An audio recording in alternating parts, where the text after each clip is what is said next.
Lock us in, load us in, pop in that 8-track, spin the tape. Here we go.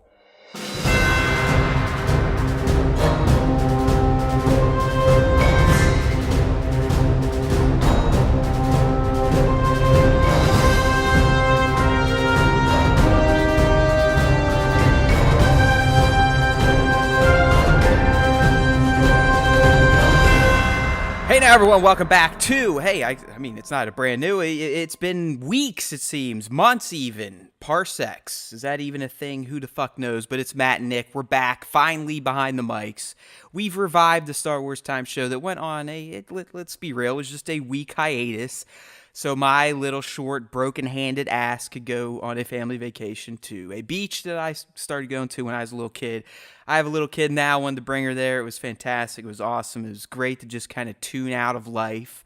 And then Vanity Fair had to go drop some mega fucking The Rise of Skywalker edition last week. But I still got it out. But we're not here to talk about that stuff yet.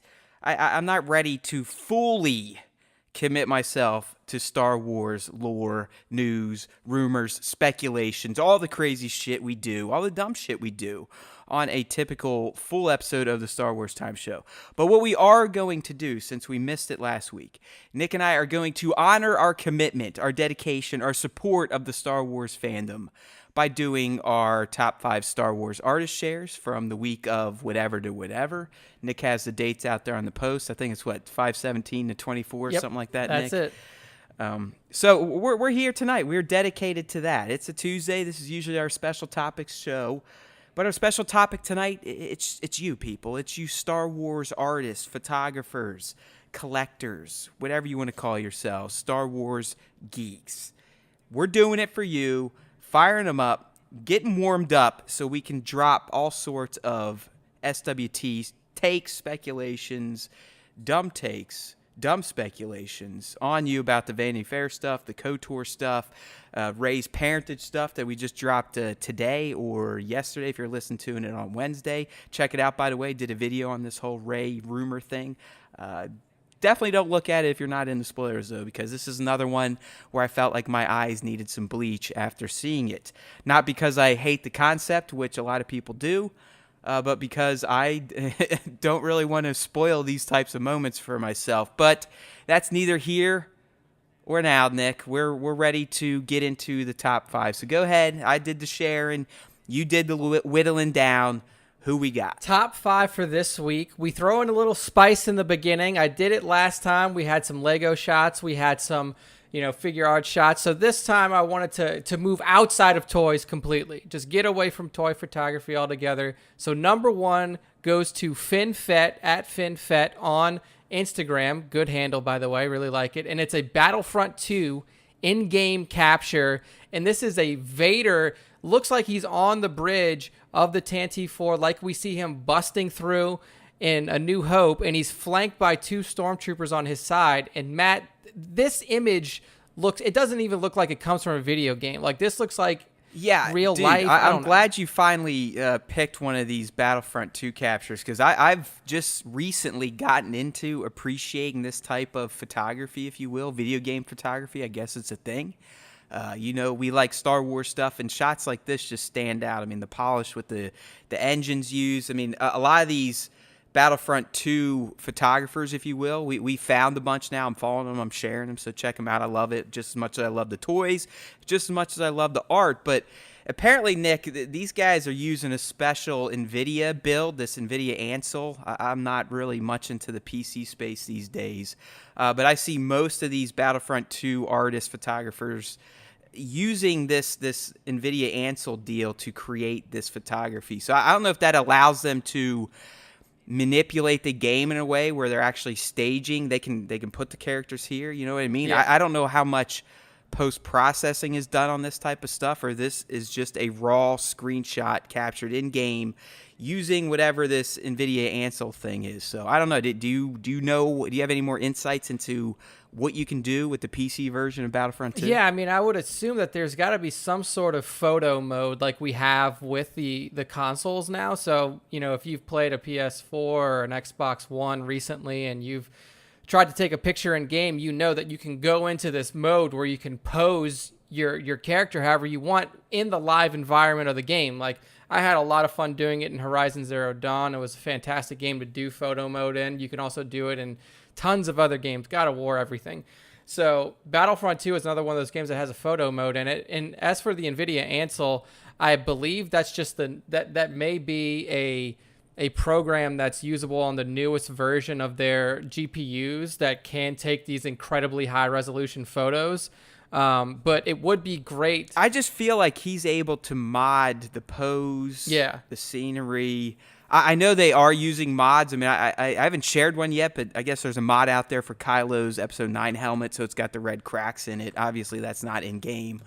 So the PC community, as usual, doing its modding stuff. But I'm fascinated by this medium of photography. Yeah. So, I mean, just a quick lookup of NVIDIA Ansel is it's definitely a technology for the NVIDIA hardware specifically to do in-game captures. So you can do 360 views. You can compose your shots from any position. They have post-processing, HDR, high-fidelity images. So this is all done through this Ansel application for the NVIDIA graphics card. So, I mean... All right, so I wonder if that's, like these... We're getting some lens flares on Vader's life support system. Yep. I'm wondering if that's also handled in Ansel, or if someone like Finn Fett here, who we're talking about, it's his shot, or if they fire up Photoshop after they get this from the game and then add kind of the lightsaber stuff and the flares and whatnot. Yeah. But either way, I love it. I love how it's composed. I mean, that's a Vader for you. I mean, that's that is dark side. I'm gonna kick your ass. Yeah. Even though I'm gonna move really slow to do it, but I don't have to move quick because I'm Darth. Yeah, Vader. I mean, the pose almost looks like the pose when he's standing on the bridge of Bespin with Luke there defeated at his feet. He lifts his fist up just like that and clenches it. The power of the dark side.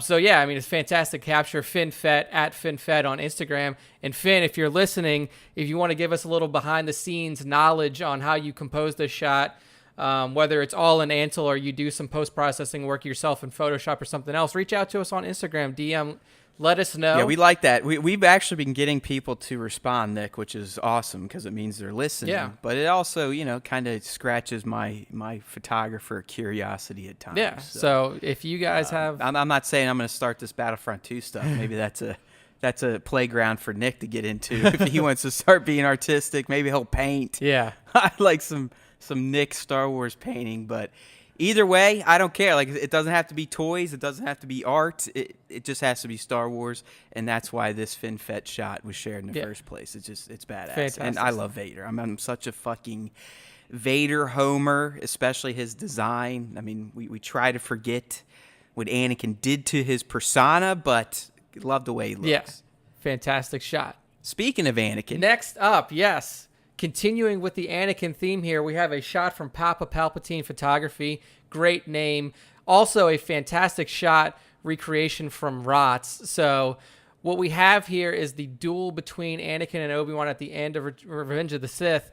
And it's an action pose that catches Anakin kind of mid-spin and Obi-Wan kind of deflecting his lightsaber while it's behind Anakin's back. So you see the two lightsabers meeting. Anakin turned around, kind of looking over his shoulder at Obi-Wan, and Obi-Wan posed in a way to kind of catch Anakin's saber as it goes around.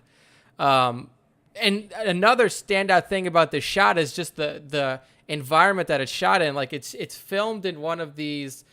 It almost looks like it's taken from like a Death Star model, but it's like filmed in one of these tubes. You know what this thing is? I know exactly what it is. Here we go. This is Matt's knowledge at work here, real time. This shit's real, Nick. So this is something from Nova Revol. I believe it's called the Ubiquitous, and I have one. It's a diorama set. Obviously, it's modular. You can create different shapes with it. It literally has built-in LED lights, as you can see here in Papa's shot. But it is a cunt to put together, dude. Mine is literally still sitting in the box. I've had it for over a year and have yet to take it out of the box because I've read other people have gotten it and they're like, yo, if I knew how hard it was to put this fucking thing together, I never would have bought it. I've seen people return the shit after trying to put it together. So, you know me. You know I have like zero Yep. patience, especially when it comes to doing little intricate shit. Yep. So I've just kind of saved my household, myself, my brain from a stroke, and have just kept my Nova Revolve diorama in the box. But as you can see, and as you noted, Nick, I'm glad you kind of highlighted that, because that's what I like too. It's in the proper hands, with the proper patience, toy photographers can do some dope shit. They can create some awesome dioramas using this thing. And that's exactly what Papa did here. But even, he gets that orange lighting to wash behind him there. That's fantastic. And as you noted at first, man, it's the pose that makes this shot. I mean, yeah, the dio's badass, but it's the pose, especially on Anakin. Yep. Because honestly, if you see this Anakin's face, it's kind of derpy looking. I have this figure too. These are both the Figure Arts Rots figures. The Kenobi looks fantastic. I mean, it's basically like having a little 1/12 scale Ewan in my pocket, nice. Which we all want, right? Yeah. But the Anakin one, dude, I mean, it's like Hayden went out and drank, took some smack, drank like a bottle of Robitussin. Oh, man. Well, that's a good thing. Some of the faces on this dude, I mean, it's like his eyes are droopy, his mouth is all like, ah. So, good thing we don't see his face then. It's a perfect pose. Right. I took a couple shots of the derp when I was at the beach. I mean, they're not as spectacular as this, but once I get them edited there, I'll kind of point them out to you so you can see the full-on derpikin. Nice. Because, I mean, he looks like, ah! Basically, he kind of looks like Sloth from the Goonies. So imagine that. Like, he's essentially Anakin Sloth. That is fantastic. So, I mean, yeah. All credit to Papa for hiding the derpy face and then highlighting, everything around Anakin. Really highlighting Obi. Like you said, the Obi face is really good. You can see like a grimace. Oh, it's fantastic. Yeah. And people, if you've been listening, if you're loyal, by the way, I love you. Kisses.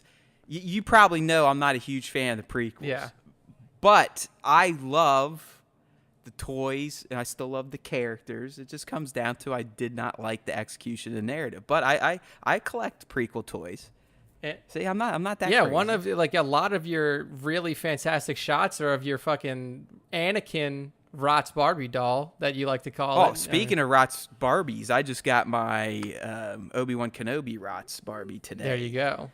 So watch out. Yeah. We could have some brother shots. That's what I was gonna say. You were my brother. Is there like a crisped Anakin figure out there? No. There really needs to be. What they did, they did some bullshit here. So the Anakin I got's actually a standard, and then a few months later they released the deluxe, and all they did was change his eyes to Sith eyes. Okay. You didn't get any new face sculpts, no new mouth postures. It's just that very stoic Anakin You need look. to get at least a head sculpt of his crispy head from when he fucking caught on fire. I agree. I mean, if they ever did, or maybe they did and I just didn't know back then because I wasn't collecting $200 plus Star Wars figures, but if they did a Revenge of the Sith Darth Vader, like a deluxe package where you actually get crispy Anakin, the one where he's laid on the table, I'm talking like I want that. Yeah.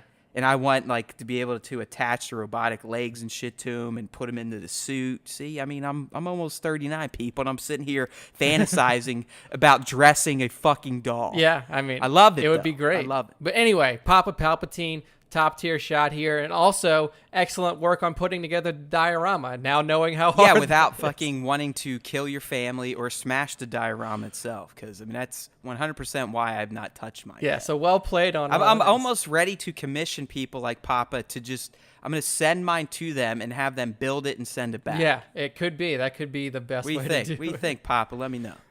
Next up, we have. I love this shot because I don't think that we've gotten. So badass. I don't think we've gotten a Revan shot yet in the top 5. And here we go. You don't see a lot of Revan shots in general. And this is from Kiko Collects. Could be Keko Collects. KECO.collects on Instagram.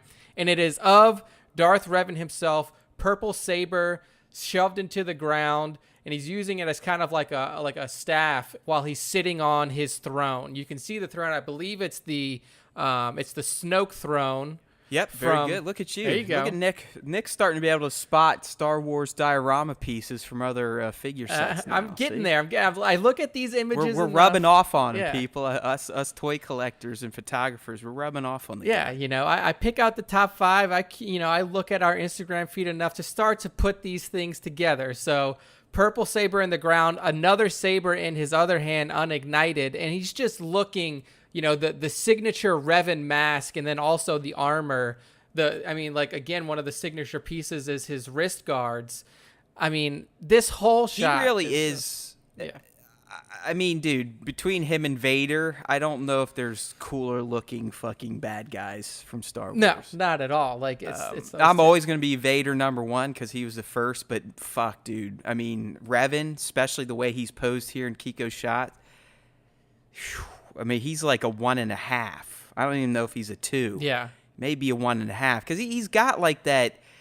It's a Mandalorian style looking mask. helmet essentially with the Sith robe. Yeah, exactly. And a little more. He's a little flashy for a Sith. He's not just all black. Yeah, and I mean, if you know the lore behind Revan, at least the previously established lore from Knights of the Old Republic, the reason that he has that mask, that Mandalorian style, is because he was fighting in the Mandalorian Wars when he went off into the unknown regions of space. I mean, that was when he was still a good guy. Yeah, that right? was when he was still, like, him and Malik were still Jedi fighting. Well, against like the Jedi were fighting the Mandos, who were essentially taking over the galaxy. Exactly. Yeah. And then some wonky shit happened, and here we go. So they push out into the unknown regions to essentially try to chase down the last of the Mandalorian army, and then they reemerge into the galaxy of Sith.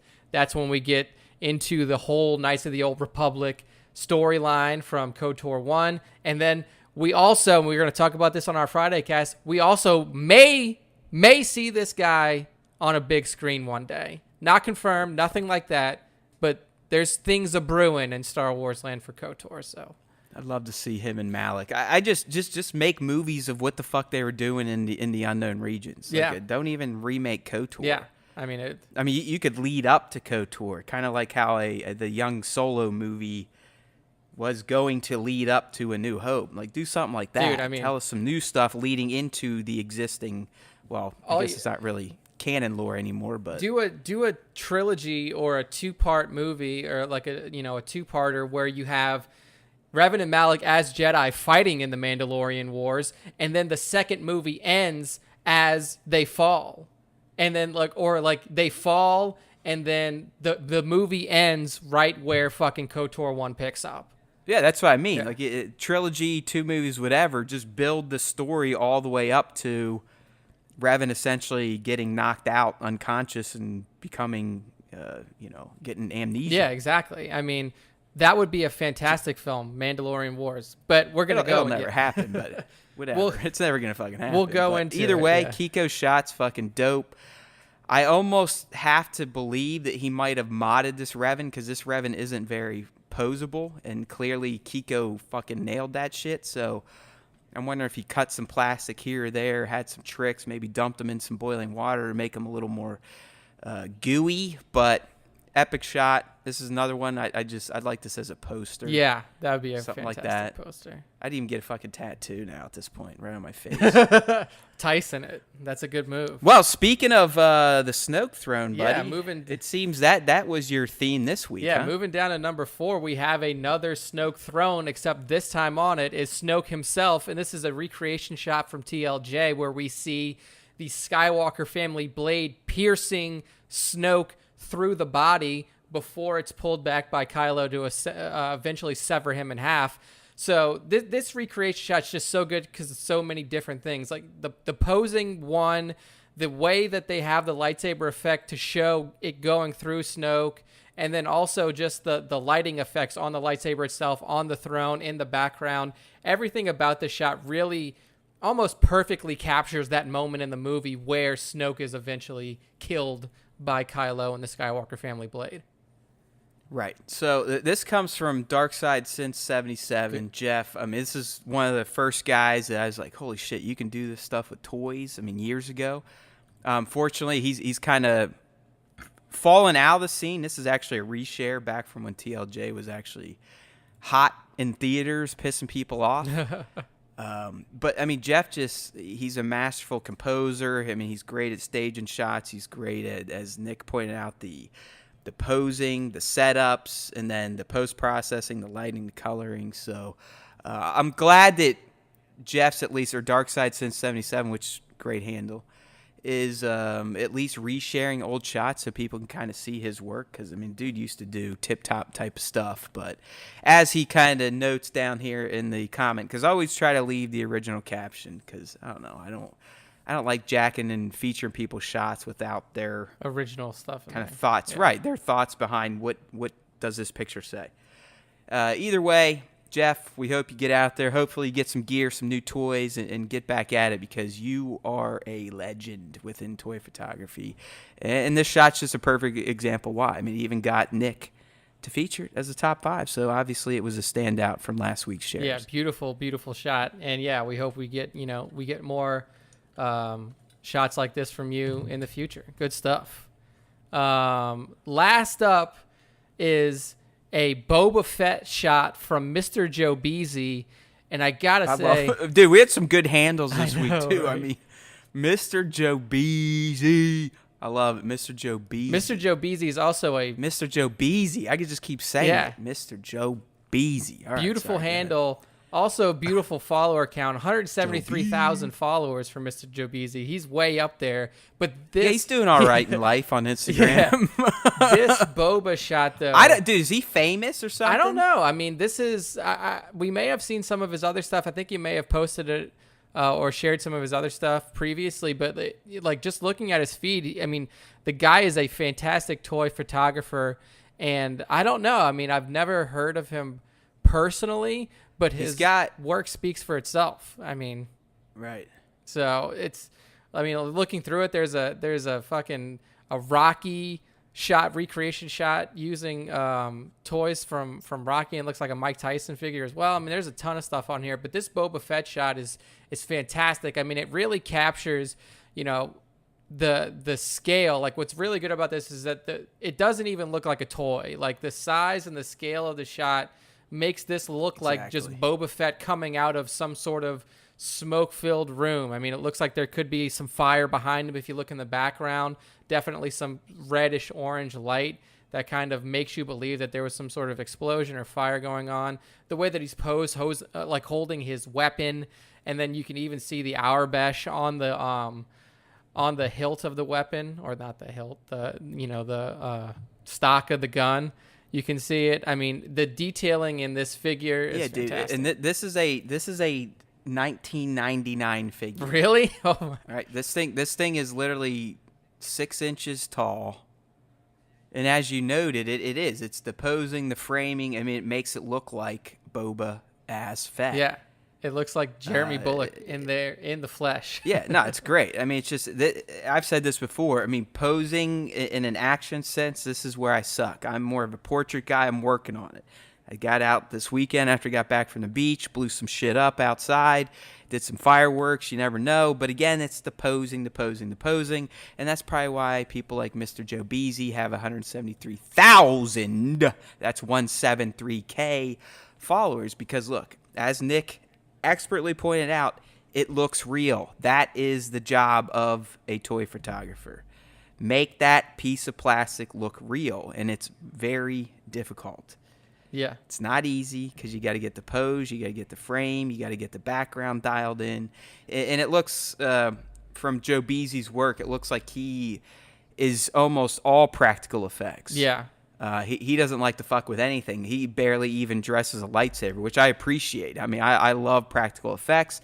That's because I fucking hate post-processing. I hate Photoshop. I don't even really like Affinity, what I use on my iPad. But it's something you have to do to get the special effects and just to kind of punch up a shot to give it that little extra bit of flair, as opposed to just going right from your camera frame to Instagram. So, yeah, I'm glad I found Joe Beasy here. This is an account I was not following through Haywood Pop or SWT, but we are now, so life is good. Beautiful stuff. And then that's the top 5 for me this week. But, Matt, it being that we didn't have a cast last week, you went in and threw in some honorable mentions that you picked Yeah, out yourself. I had to. I'm sorry, Nick. I mean, you always nail it. I mean, I prefer our typical setup method of handling the top 5. But again, we're kind of doing something special for the fans because we missed 2 casts last week. So we wanted to get out there and maybe extend this closer to 30 minutes, just kind of appreciating the community. So yeah, I picked 3 honorable mentions out of the shares that, Nick found those top 5 from. And again, in the end, you guys are all tops in our books, right? You guys are all aces to us. Yeah, absolutely. But we love all you. literally, we could talk about every 50 shares I do a week, but that would just be our full show. And we kind of like talking about other Star Wars stuff. So anyways, Nick, real quick, my 3 honorable mentions. First up is from Stormtrooper Robbie, and it's a picture of Death Troopers standing on an immaculate-looking beach with a stellar-looking sunset. I mean, this is poster-worthy, postcard-worthy, T-shirt-worthy. Yeah, I mean, this looks like, if you remember coming into Rogue One, Krennic and his guys kind of flying over the planet to come in, there was like a beach area that was near where where Jin and the Ursos were living. So this looks like almost like they landed, just got off their transport and are kind of like walking. Yeah, they landed even further away for their surprise instead of landing out in the field to let everyone know, like, hey, we're exactly. here. Yeah. So this is a really fantastic shot. And again, like the Death Troopers are one of the coolest fucking Stormtroopers figures out there. So anything that uses Death Troopers, I'm always a fan of. Again, Rogue One put out the best looking Stormtroopers ever. I mean, between these guys and the Scarif people and the tank people, it's like, come on. Yeah, top notch work there. So yeah, I mean, quality bucket heads featured in Rogue One. All right, so good job there, Stormtrooper Robbie. Love that shit. Always love an outdoor shot because you don't need shit. You don't need anything. But speaking of someone that excels at doing indoor work, my next honorable mention is from my homeboy Richie at Nose Rain. I mean, at Nose Rain, anytime he does a Star Wars shot, it's pretty much guaranteed it's going to get shared on the Star Wars Time show. He's up there with the C3P bros in terms of Black Series Swit picks, work more or less, 1/6 shooter. I mean, he's in that echelon of toy photographers. And he kind of did a great little mashup, a timely mashup when it was released, and it's a scene of Darth Maul fighting the Night King, and quite frankly, they do look like they could be from the same species. And it's just right? Yeah, it's a typical Nose Rain shot in terms of it's composed perfectly, it's creative, and then the special effects, VFX, post processing is just out of this world. Yeah, I mean, it's just everything the dude puts out is quality. And again, he always does behind the scenes. If you look, he's literally usually shooting this in his apartment, in his house, on a fucking floor somewhere. Yeah, I know. I mean, like, seeing this shot, I now believe that Darth Maul could have been in Game of Thrones. Like, if Darth Maul would have came in and killed the Night King, I would have been like, holy shit, I can see that happening because of this shot that Nose Rain put together. I mean, this is some fantastic stuff. You get the Iron Throne in the background. You have the Night King posed perfectly, and then you also have Darth Maul executing his signature move. So that's that's the Qui-Gon killer for sure. So that's the double face pump. The and yeah, that's at least what it sounded like to me when he does. I mean, it's perfect. It's perfect. So I mean, this is some epic shit right here. Yeah, I love it. I mean, I love Nose Rain's work. It's like I said, all those other accounts. I mean, these are people you can pretty much guarantee when they drop something. Plastic Action's another one. Everything Kylo. I mean, when they post something, it's pretty much going into the archive of SWT's to be featured shots. Definitely. It is what it is. We don't want to seem like we're homers of all these guys, but it's hard when the quality of work that they put out is seen. Yeah. It's undeniable. So, and last but not least, Nick, and this one to me honestly could be one of the greatest toy photography shots I've ever seen, ever. Like top to bottom. Absolutely insane shot here, and this comes from Trooperi. Yep. Or Trooperi. And what he did here, Nick, he basically used Minbam Han, which is probably one of the greatest figures to ever release. A lot of greatness in this shot of all time, if you will. But he applied an edit to it and gave him some cigars and cigs to make it look like a classic World War shot. I mean, World War One, World War Two, it applies probably more two, because they even look like German commandos a bit. I know, right? Yeah. But dude, they look like they're just had their just fought in a battle and they're chilling, getting ready to hopefully not die in the next fight. Yeah. It's just the black and white edit, the grittiness to it. This literally feels like these dudes were on this earth during World War II, and True Perry took a shot at Yeah, him. I mean, even looking into the background, you can see other stormtroopers in the background. Yeah, like dude, one of them's there's like layers to pointing, this like shit. pointing down towards other commandos, and it's just there. Like you said, the layers that are in this shot, and then also perfectly capturing that time period. His caption calls out. I'm not even gonna attempt to say whatever the second word is, but it was No, do it. That's what we do. German Just say it. Just Schlammsoldat.